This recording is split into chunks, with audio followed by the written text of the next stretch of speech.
পশুপতিনাথ মন্দির ভগবান শিবকে উৎসর্গীকৃত এবং নেপালের কাঠমান্ডুতে পবিত্র বাগমতী নদীর তীরে অবস্থিত।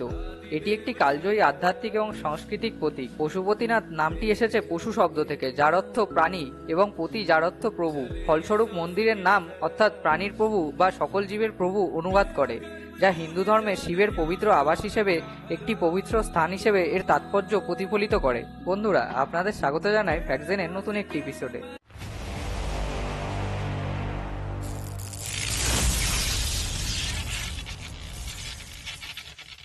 স্থাপত্যের মাস্টারপিসটি নেপালের প্যাগোডা শৈলীতে ডিজাইন করা হয়েছে এবং এটি জটিল খোদাই এবং সুন্দর অলঙ্করণে অলঙ্কৃত, যা নেপালের সমৃদ্ধ ঐতিহাসিক এবং শৈল্পিক ইতিহাসকে তুলে ধরে। এই পবিত্র হিন্দু মন্দির পরিদর্শন করতে এবং প্রজন্মের পর প্রজন্ম ধরে প্রচলিত আচার অনুষ্ঠানে অংশ নিতে সারা বিশ্ব থেকে মানুষ আসে। এশিয়ার 4টি সবচেয়ে গুরুত্বপূর্ণ ধর্মীয় স্থানের মধ্যে একটি হিসেবে এবং বিশ্বের বৃহত্তম এবং প্রাচীনতম শিব মন্দির বলে বিশ্বাস করা হয়। পশুপতিনাথের অনেক লোকের ওপর একটি শক্তিশালী আধ্যাত্মিক প্রভাব রয়েছে। ইউনেস্কো ওয়ার্ল্ড হেরিটেজ সাইট হিসেবে এর মর্যাদা তার সাংস্কৃতিক এবং ঐতিহাসিক মূল্যকে যোগ করে। সাইটটি 246 হেক্টরের একটি বিশাল এলাকা জুড়ে রয়েছে এবং পবিত্র নদীর তীরে 518টি ছোট মন্দির, আশ্রম এবং ঘাট রয়েছে। উপরন্তু এটি সমগ্র নেপালের বৃহত্তম মন্দির কমপ্লেক্স।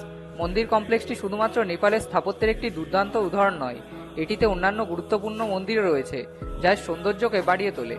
বাসুকীনাথ মন্দির, ভৈরবনাথ মন্দির এবং ঘুয়েশ্বরী মন্দির সবই আধ্যাত্মিক পরিবেশে যোগ করে। এটিকে এমন একটি জায়গা করে তোলে যেখানে ধর্ম, স্থাপত্য এবং প্রথা সব একত্রিত হয়।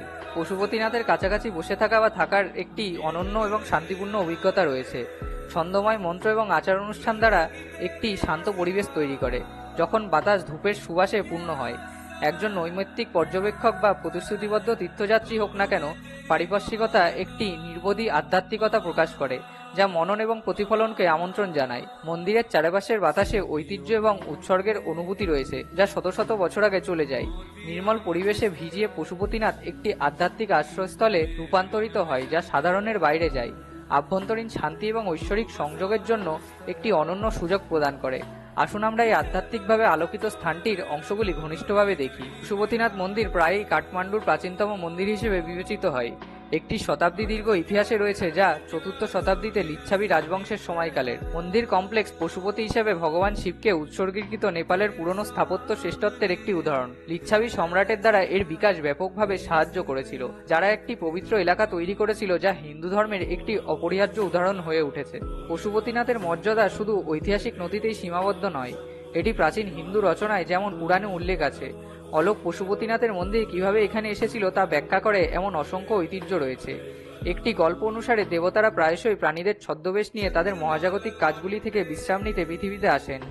এমনই এক অনুষ্ঠানে ভগবান শিব এবং তার সহধর্মিণী দেবী পার্বতী পৃথিবীতে পশুপতিনাথের অবস্থানে একটি হরিণ রূপে আবির্ভূত হন।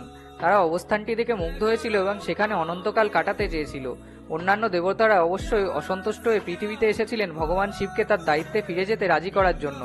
ভগবান শিব কৈলাসে ফিরে যেতে অস্বীকার করেছিলেন, তার এবং অন্যান্য দেবতাদের মধ্যে যুদ্ধের সূত্রপাত করেছিলেন।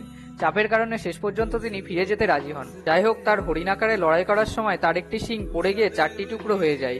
সেই শিংটি পশুপতিনাথের প্রথম চতুর্মুখ লিঙ্গ বলে মনে করা হয়, যা ভগবান শিবের অনুসারীরা পূজা করত।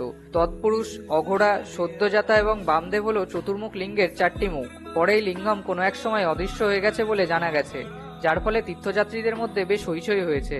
যাই হোক, পরে একটি গাভীকে একটি নির্দিষ্ট জায়গার চারপাশে জমিতে সার দেওয়ার জন্য তার দুধ ঢালতে দেখা গেছে। এটাও বলা হয় যে গাভীটি দিনের অন্য কোনো স্থানে বা সময়ে দুধ দেয়নি, তাই মানুষ রহস্য জানতে ওই এলাকা খুঁজে নিখোঁজ লিঙ্গমটি খুঁজে পায়।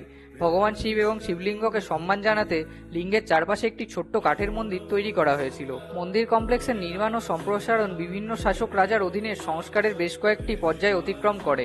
সুন্দর কাঠের খোদাই, সোনার প্রলেপ এবং রৌপ্যসজ্জা নেপালি কারুশিল্পের শৈল্পিক এবং গুণমান প্রদর্শন করে। যাই হোক, 2015 সালের মর্মান্তিক ভূমিকম্প পশুপতিনাথ এবং আশেপাশের ক্ষতি করেছিল, যা উল্লেখযোগ্য পুনরুদ্ধার কার্যক্রমকে প্ররোচিত করেছিল। নিম্নলিখিত মেরামতগুলি শুধুমাত্র কাঠামোগত ক্ষতি মেরামত করার লক্ষ্যে নয়, স্মৃতিস্তম্ভের আধ্যাত্মিক পবিত্রতা রক্ষা করার জন্য লক্ষ্য করা হয়েছে, যাতে পশুপতিনাথ নেপালের কেন্দ্রস্থলের সাংস্কৃতিক এবং ধর্মীয় তাৎপর্যের আলোকবর্তিতা হিসেবে রয়ে যায়। বাগমতী নদীর কাছে মন্দিরের অবস্থান তার সাংস্কৃতিক মূল্যকে বাড়িয়ে তোলে, কারণ নদীটিকে পবিত্র হিসেবে বিবেচনা করা হয় এবং ধর্মীয় আচার ও অনুষ্ঠানের গুরুত্বপূর্ণ ভূমিকা পালন করে। প্রাত্যহিক আচার অনুষ্ঠান থেকে শুরু করে বড় বড় উৎসব পর্যন্ত বিস্তৃত ধর্মীয় ক্রিয়াকলাপের জন্য পশুপতিনাথ একটি উল্লেখযোগ্য স্থান। ভক্তরা রুদ্রাভিষেকের মতো ইভেন্টগুলিতে অংশগ্রহণ করে, যেখানে মন্দিরের আধ্যাত্মিক পরিবেশকে শক্তিশালী করে শিবের কাছে নৈবেদ্য উপস্থাপন করা হয়। মন্দির কমপ্লেক্স, যার মধ্যে অন্যান্য ছোট মন্দির, আশ্রম এবং ঘাট রয়েছে, একটি বহুমাত্রিক ধর্মীয় কেন্দ্র হিসেবে কাজ করে। বার্ষিক মহাশিবরাত্রি উৎসব, যা হাজার হাজার তীর্থযাত্রীকে আকর্ষণ করে, পশুপতিনাথের ধর্মীয় উৎসাহ প্রদর্শন করে, এটিকে সাংস্কৃতিক এবং ধর্মীয় অনুষ্ঠানের জন্য একটি প্রাণবন্ত কেন্দ্রে রূপান্তরিত করে। পশুপতিনাথ মন্দিরের পুরোহিতরা, যা ভট্ট বা ভাট নামে পরিচিত, মন্দিরের পবিত্র ঐতিহ্য সংরক্ষণ এবং স্থায়ী করার ক্ষেত্রে গুরুত্বপূর্ণ ভূমিকা পালন করে। এই পুরোহিতদের ইতিহাস পশুপতিনাথের পবিত্রতার সাথে নিবিড়ভাবে জড়িত এবং বহু শতাব্দী আগের। মাত্র 4 জন পুরোহিত মূর্তি স্পর্শ করতে পারেন। পশুপতিনাথের প্রত্যেক অনুষ্ঠান দুটি পুরোহিত দ্বারা সঞ্চালিত হয়, ভট্ট এবং রাজভান্ডারী। ভান্ডারীরা হলো সাহায্যকারী এবং মন্দিরের তত্ত্বাবধায়ক, যারা পূজার আচার অনুষ্ঠান বা লিঙ্গ স্পর্শ করার যোগ্য নন। যেখানে ভট্ট প্রতিদিনের আচার অনুষ্ঠান এবং লিঙ্গ স্পর্শ করতে পারেন। আপনি দেখতে পারেন যে ভান্ডারীরা আপনার অর্ঘ্য গ্রহণ করে এবং আভ্যন্তরীণ গর্ভগৃহে ভট্ট পূজারীদের কাছে নিয়ে যায়, যারা তারপর তাদের প্রভুর কাছে অর্পণ করেন। পশুপতিনাথ মন্দির কমপ্লেক্স তীর্থযাত্রী এবং দর্শনার্থীদের একইভাবে ইঙ্গিত করে, তাদের এমন একটি রাজ্য অন্বেষণ করার জন্য আমন্ত্রণ জানায়, যেখানে প্রাচীন ঐতিহ্য, প্রাণবন্ত আধ্যাত্মিকতা এবং শৈল্পিক উজ্জ্বলতা একত্রিত হয়। এর সীমানার মধ্যে প্রধান আকর্ষণগুলির একটি সিরিজ অপেক্ষা করছে। তো বন্ধুরা, আপনারা যদি পশুপতিনাথ মন্দির দর্শন করতে চান, তবে ভিডিওটিতে একটি লাইক এবং শেয়ার করে দেবেন। আর এইরকমই আরো নতুন নতুন অবাক করানো ফ্যাক্টসের গল্প শোনার জন্য আমাদের চ্যানেল ফ্যাক্টজেনটিকে সাবস্ক্রাইব করে বেল আইকনটি প্রেস করে দেবেন।